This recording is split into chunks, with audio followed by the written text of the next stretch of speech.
Is there a difference after one minicamp practice compared to OTAs? Schedule's just a little bit different. Yeah, but it's set up similar to what rookie minicamp was. It's just obviously with all the vets. So I like it. You get to meet a little bit more. I get to do a little bit of a walkthrough earlier in the day, then practice after that. So it's good. It's a lot of learning and a good opportunity. What are the things that would indicate to you that you're improving, even though it's only been a very short period of time? It's the game's starting to slow down a little bit. Starting to recognize a little bit more, being more tuned in with my protections, and that just comes with continuing to learn the offense, learn our guys, and just in every aspect, just know where to go with the ball. Last time when we talked to you, you mentioned how you weren't pleased with the pace of your development, and I'm curious, do you try to speed that up, or is it a balance between patience because it's just tough in the NFL versus kind of forcing it?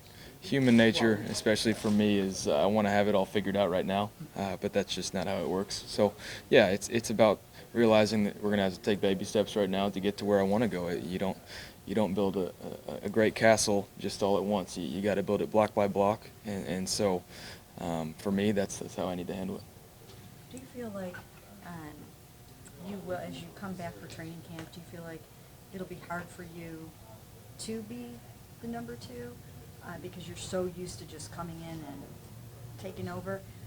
Do you have to find that balance mentally, between really learning and also not getting frustrated with not being number one? Like I said, human nature, yeah, you want to play, but I wasn't brought here to just start. I was brought here to help turn this thing around, and whatever my role is, that's what I need to do, whether that's playing scout team or being the best backup possible or playing. So for me, it's not worrying about that. I need to be prepared for when I do get my shot to be ready to play, but other than that, I just got to continue getting better and improving this team as well.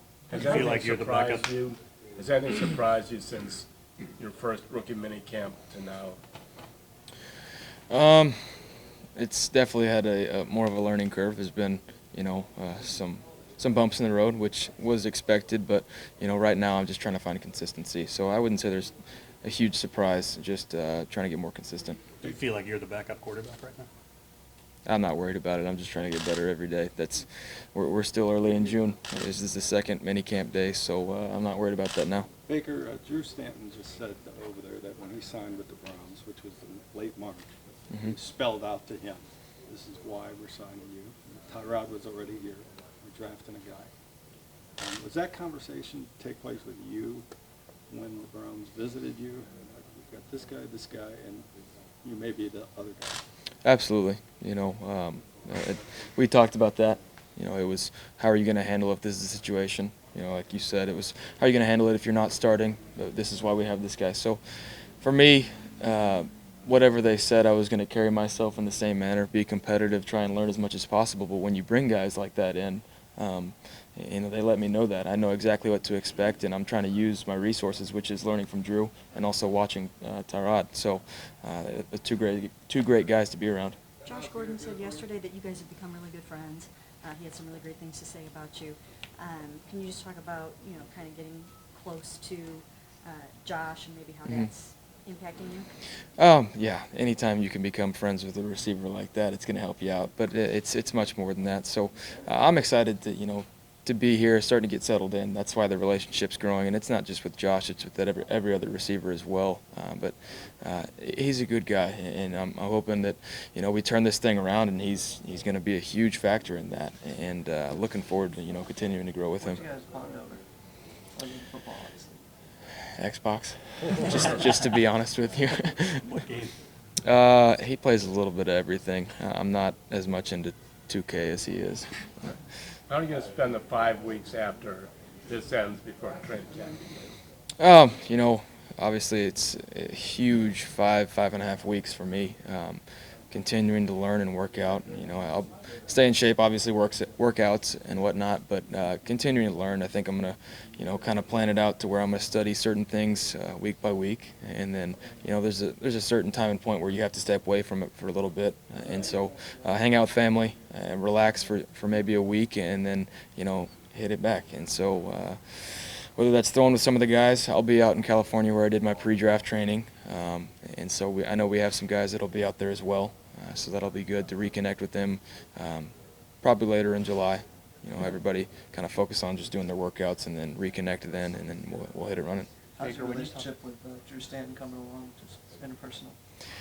If you don't get along with Drew, then there's something wrong with you. He's a great guy.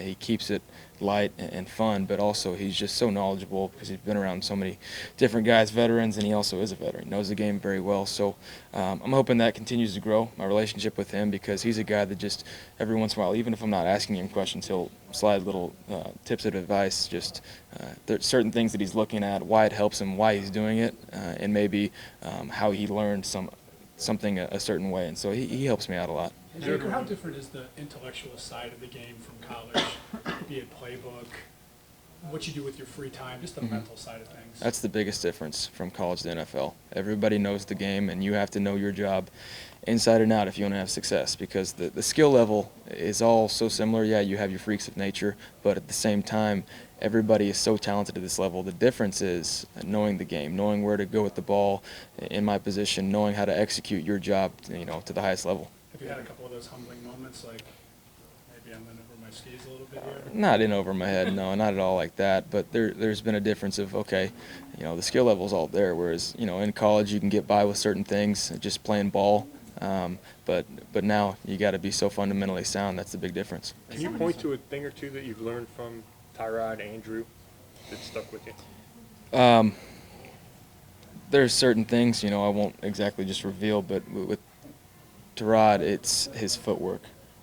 Being not the biggest guys, he makes it work with his feet. He's in an athletic stance. He's balanced. He's able to get the ball out quickly, but he's so detailed in that he's always in a good position to throw or just to escape the pocket. He's very good at it. Baker, when you talk about building this thing, of blocking the time for yourself, what are those next building blocks for you consist of in your development here?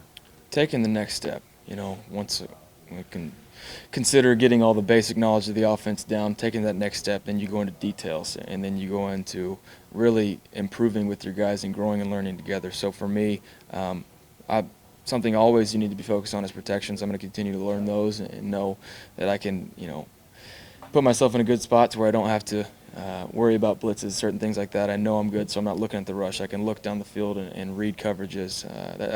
For me, that's the biggest next step I could take. Some guys come from college into the pros, and it's not as much of a family feel. It's not as much fun. They don't have as much camaraderie with the guys and stuff like that. My question is, are you finding, are you having fun? Are you liking the area? Are you finding really good friends, and are you enjoying it? I love it here. First of all, the Haslam family makes it. No other places like this.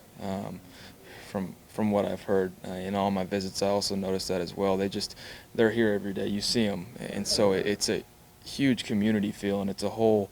Everybody here has their own job, and what are we doing to make this team better kind of feel. And then Cleveland as a whole, it's a great sports town. People love the Browns here. People told me beforehand of being here, but actually, starting to settle in, you notice it more and more, and so it's a great spot to be. People that care about it that much, it means that much more to them. You talked about the wideouts, but what can you tell about the running game? I mean, they've committed somewhat heavily to three running backs, Hyde, Chubb, and Duke. What can you tell them about what kind of running game those guys will bring? Obviously, Duke's a special player. He kind of does a little bit of everything. He's a hybrid.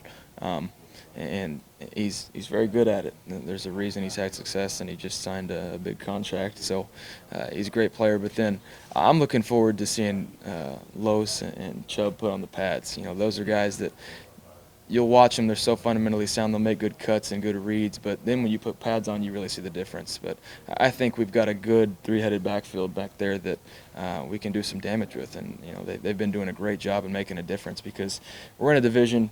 You have to run the ball even when people know you're doing it. So we have the guys to do that, and we just got to continue getting better. So far, we've heard Jarvis Landry say that he feels he's the best receiver in the NFL, and then Josh Gordon said yesterday that he believes that you guys have the best receiving core in the NFL. What do you think of guys, saying things like that, and what's your reaction to that? You got to have confidence.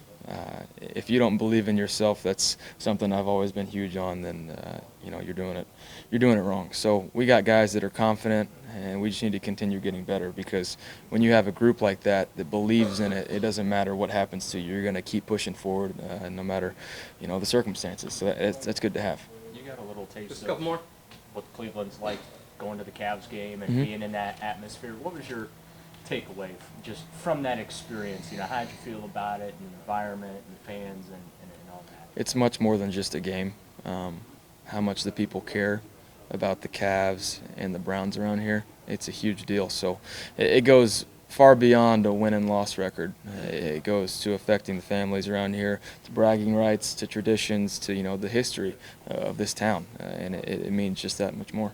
Did you get a chance to meet LeBron throughout any of that? I did not. I think he was a little busy and focused. You know how he goes into that mode. So, but it was fun to watch. How he played in the playoffs, and just to be able to be there and watch athletes like that, it's pretty special. And what are your thoughts on NBA and free agency and, excuse me, potentially LeBron staying or leaving?